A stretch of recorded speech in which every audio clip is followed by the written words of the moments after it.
この家は地下1階と地上1階の2つの建物です。とても小さな住宅なので広がりのある住宅にしようと思いました。それは単に明るいとか窓が大きいということではなくて、都市の中にいかに住むかということを形にすることだと思いました。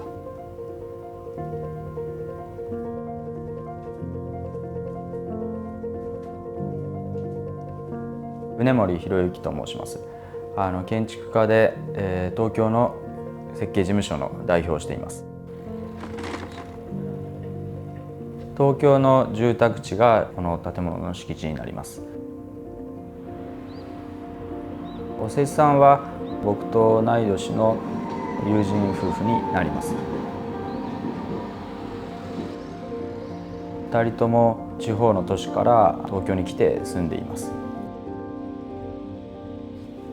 将来的には地元に戻ることも2人とも視野に入れていて、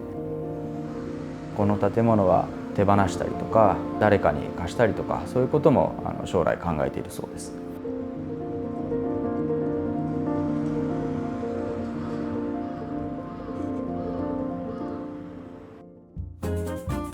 We've combined all of our publications to date into one beautiful, inspiration-packed bundle. Our 2 books, plus our digital guide. Available now for a special discounted price. Thanks a bundle.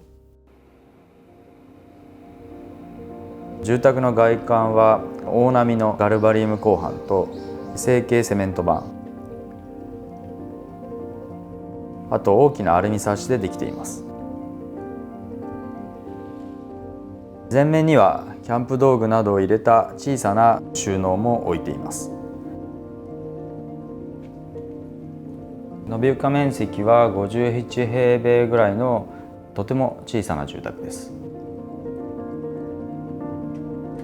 上の1階部分には外から直接入れるエントランスとキッチンやダイニング、リビングが一体になった、あと天井の高いダイニングスペースを設けています。地下には階段下の洗濯機置き場やエントランス下の小さな収納、それからトイレと手洗いがあるスペース、バスタブがなくて小さなシャワールームと脱衣があるスペース、それからおせっさん2人が寝ることができるスペースを作っています。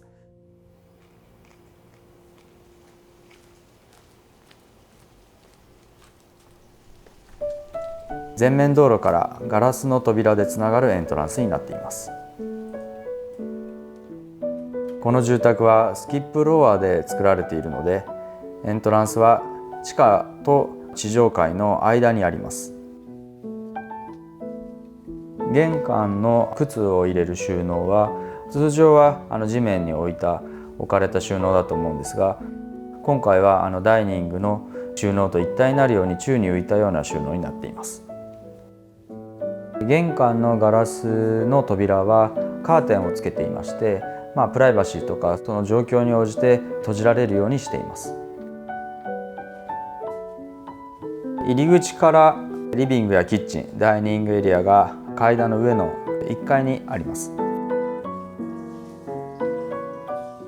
天井の高さは 1.9 メートルから 4.7 メートルまでさまざまな高さを持っています。階段の先には天井の高さが最も低くなる場所があります。そこには床から浮いているようなソファーを作りました。ソファーは厚みを薄くしていて、壁に固定しながら梁からつっています。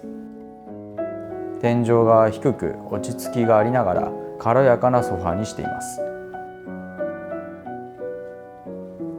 キッチンはこの部屋の奥の壁に沿って配置されています。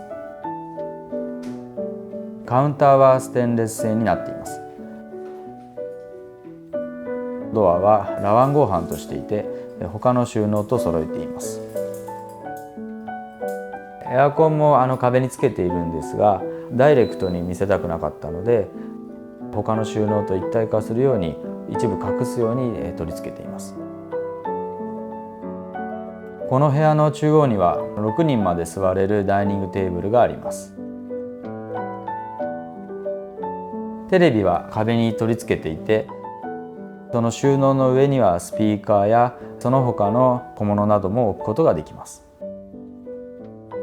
この部屋は天井の高い場所なので温度差が大きくなります。その温度差を利用するファンを入れたダクトを作りました。例えば冬は天井の付近が暖かくなるので、その暖かい空気をファンによって床の付近に下ろすような仕組みを考えています。壁のスポットライトはお施主さんが声を出したら点灯できるような、そういうスマートな照明になっています。アレクサ、電気つけて。ここにある収納は足元の台輪を正面から少しバックさせて取り付けています。ちょっと離れたような印象になって軽く少し宙に浮いたような、そういうデザインにしています。この部屋を設計するときはお施主さんのプライバシーを維持しつつ、それでいて大きな窓をダイレクトにその外から見られないように配置することが大事でした。この床もエントランスと同じ直筆のタイルを使用していて、屋外のような空間となっています。入り口の階段の下には洗濯機を置けるような、そういうスペースを設けています。洗濯機の隣の壁に沿って掃除機とか掃除用品を収納できるような、そういった収納をさらに追加しました。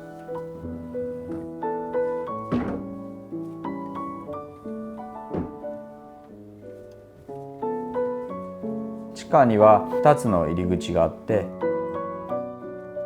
一方は大きな洗面台とトイレがあって、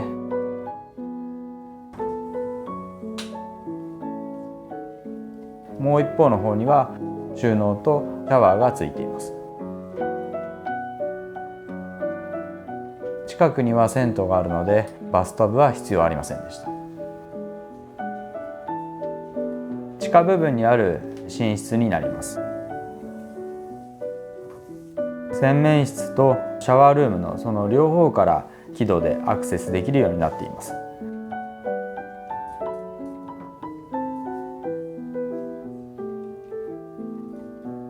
中央にはダブルベッドを配置していて、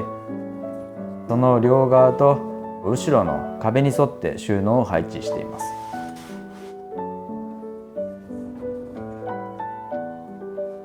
将来的にはこのベッドルームの中央で仕切って2つに分けることも可能です。なのでこのスペースをそれぞれ分けられるようにしていて、2つの入り口と2つの収納のスペースを設計しています。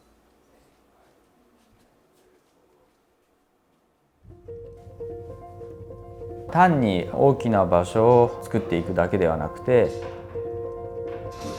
小さなところも同時に考えるようにしています。あとは高いところと同じように低いところを設計すること、そういう明るさとか暗さ、開放感と閉鎖感、そういった両極端な空間を考えることが人間の認識の範囲を引き伸ばすと思っています。Thanks for watching. If you're an architect or designer with a project we could feature, please share it with us at nevertoosmall.com/submissions.